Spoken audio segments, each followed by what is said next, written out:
Oi, aqui é a Michelle. Eu vou falar dos capítulos 1 e 2 do livro A Linguagem Cinematográfica de Marcel Martin.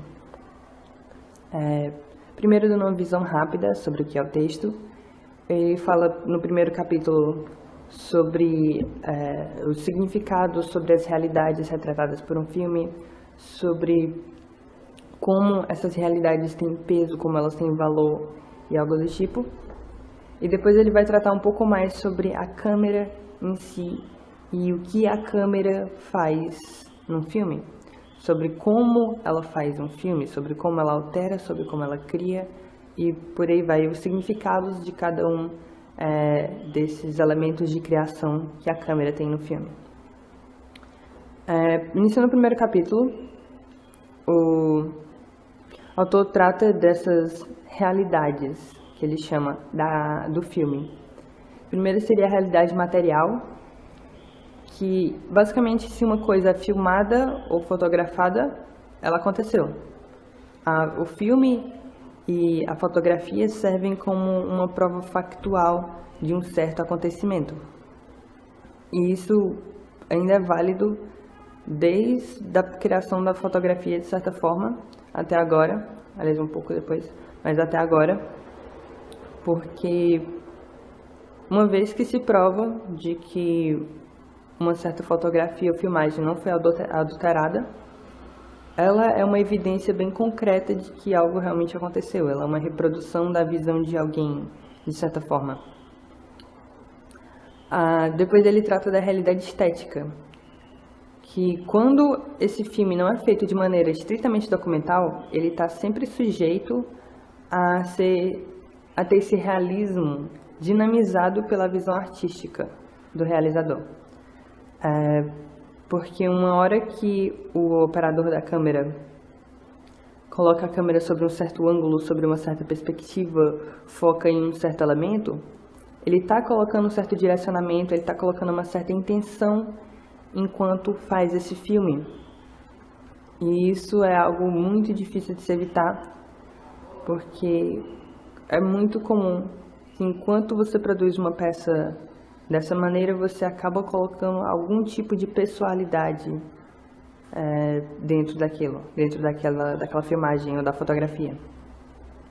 Depois ele trata da realidade intelectual de valor significante, que é basicamente, se existe uma filmagem é porque algo aconteceu, mas aquele acontecimento não vai ter nenhum significado, não vai ter nenhum sentido se essa filmagem não for auxiliada por outras coisas. Ele cita, por exemplo, uma cena de dois homens brigando, dois homens numa cena de luta.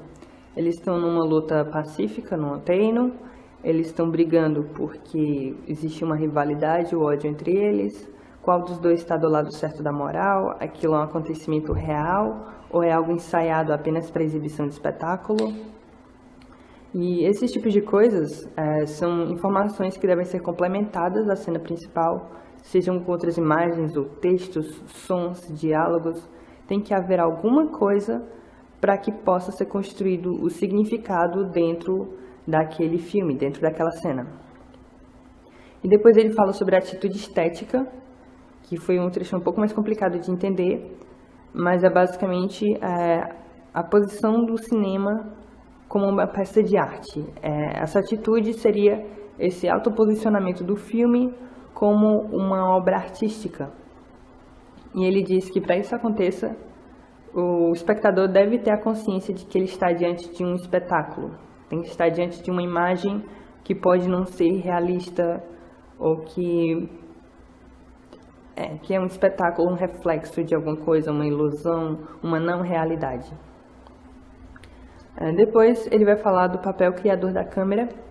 Marcel Martin vai retratar agora de alguns elementos mais relacionados sobre a câmera em si e como esses elementos afetam a criação de um filme. Eu acho que algo que define bem isso, esse trecho inteiro, esse capítulo inteiro, é que a existência e a evolução da câmera causam a existência e a evolução do filme. Enquanto novas técnicas e novas câmeras forem sendo aperfeiçoadas, vão sendo aperfeiçoadas novas maneiras de filmar e de reproduzir essas imagens.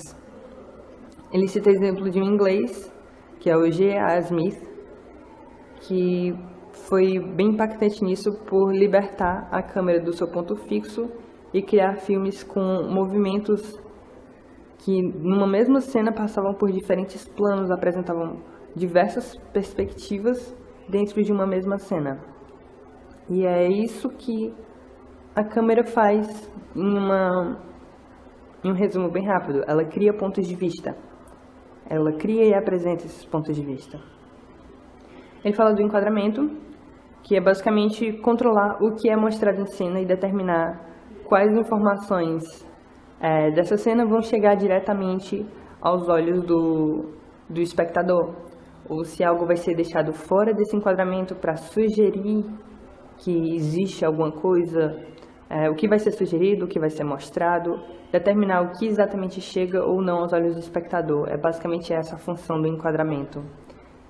E de organizar como essas coisas chegam aos olhos do espectador. Com os planos, os tipos de planos são basicamente controles da percepção e da perspectiva do espectador, visto que uma abertura maior de câmera ou menor, um plano mais distante ou mais próximo, leva o espectador a focar a atenção dele em pontos diferentes da mesma cena. E controlando esses tipos de planos, com planos mais abertos ou mais fechados, você consegue guiar o espectador e dar um significado, de certa forma, para aquele momento, para aquela cena, e guia o espectador no que ele deve se atentar enquanto assiste. Depois ele cita os ângulos de filmagem, também complementares tanto aos planos quanto aos enquadramentos. Os ângulos, eles determinam um fator mais psicológico. Uma diferente angulação pode criar uma perspectiva para o próprio espectador, ela pode criar uma visão diferente de certo personagem, ela pode revelar algo aos poucos, ou passar um certo posicionamento entre diferentes personagens e elementos da cena. Filmando alguém de cima, a pessoa pode parecer menor, pode parecer impotente, enquanto filmando de baixo pode dar uma sensação de grandeza para essa mesma pessoa. E daí, entre outros sentimentos e intenções psicológicas que podem ser passadas pelos ângulos. Quanto aos movimentos de câmera, também acessórios estão ligados a esses pontos falados anteriormente, mas o movimento de câmera vai quebrar essa estaticidade da câmera e vai usar esse movimento, seja ele linear, seja ele circular, seja alterando a angulação ou não, e esses movimentos de câmera vão acompanhar movimentos, vão descrever movimentos, vão sugerir movimentos para o espectador. Eles vão apresentar ambientes e personagens para esse espectador sem fazer vários cortes de planos. Ele pode definir uma relação de espaço entre diferentes elementos, pode apresentar um certo ponto de vista e, além de que uma câmera que se move, ela evita uma certa tensão estática, ela cria dinamicidade e pode evitar até uma certa claustrofobia causada em alguns filmes. Ele cita por esse texto todo vários exemplos, ele está sempre citando exemplos de diversos filmes, mas eu senti uma falta que em certos momentos ele não descreve esses exemplos.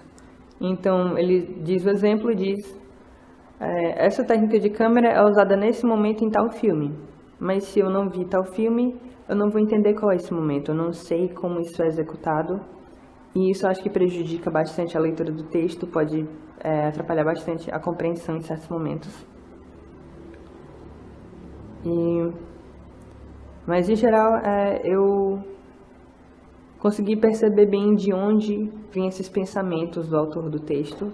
Eu consegui ver que, basicamente no segundo capítulo, ele atrela sempre tudo isso à evolução da câmera. E eu volto para aquela afirmação que eu fiz antes de começar a falar desse capítulo, que a evolução da câmera é a evolução do cinema.